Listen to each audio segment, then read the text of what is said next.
Je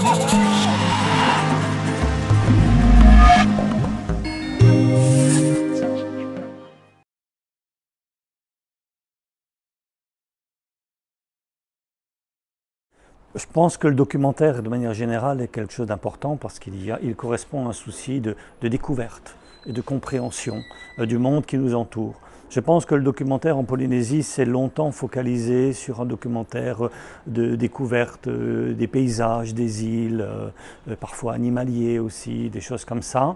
Et je pense qu'on a besoin d'aller maintenant vers un documentaire davantage qui aille en profondeur, documentaire historique. Je pense qu'on a besoin de comprendre ce qui se passe dans le passé, à l'instar du film, du docu-fiction sur Puvanahua de Marie-Hélène Villiers, ou d'autres sur le Père Labat, aux Marquises, qui est en cours de tournage également.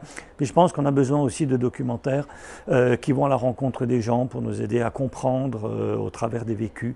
Voilà, je pense qu'il faut faire évoluer le documentaire peut-être vers ça, vers une reconstitution de la mémoire et vers une découverte de la vie des gens. Je dirais que la PAC est une excellente chose et il faut se battre pour maintenir ce dispositif. Ensuite, je pense qu'il n'est pas suffisant. C'est vrai qu'on a pu voir, grâce à la PAC, la réalisation d'un certain nombre de documentaires. En ce qui concerne le TNTV, on a fait le choix d'encourager plutôt de jeunes créateurs, de jeunes talents, dont on a pu financer les créations grâce à ce fonds. Voilà, je pense qu'il doit être à la fois les deux. Il doit permettre aux producteurs, je dirais, existants, installés, véritablement professionnels, de pouvoir réaliser un certain nombre de documentaires de qualité. Et en même temps, il doit aussi permettre l'émergence d'une nouvelle génération qui va venir enrichir leur regard. Et la dernière chose que je dirais sur ce point-là, c'est que moi, j'aimerais bien que ce ne soit pas réservé qu'aux documentaires, mais qu'on l'ouvre aussi aux fictions et à d'autres créations audiovisuelles. Le FIFO apporte beaucoup, il donne de la visibilité, c'est une fenêtre et une vitrine, il faut bien le dire, extraordinaire pour la Polynésie et le monde océanien de manière générale. C'est enfin un lieu de rencontre, de partage et de convergence qui manquait à l'Océanie. Maintenant, c'est vrai qu'il faut, je pense encore une fois, le faire aller au-delà du documentaire. Je constate, non sans une certaine satisfaction, qu'il s'ouvre enfin à la fiction. C'était moi mon souhait à un moment donné, voyant que le FIFO était axé principalement sur le documentaire, éventuellement de lancer une autre initiative davantage ouverte vers la fiction. Bon, il ne s'agit pas non plus de multiplier les initiatives, on est trop petit, un pays trop petit pour ça, et puis on manque de moyens, on ne va pas non plus disperser les énergies et les financements.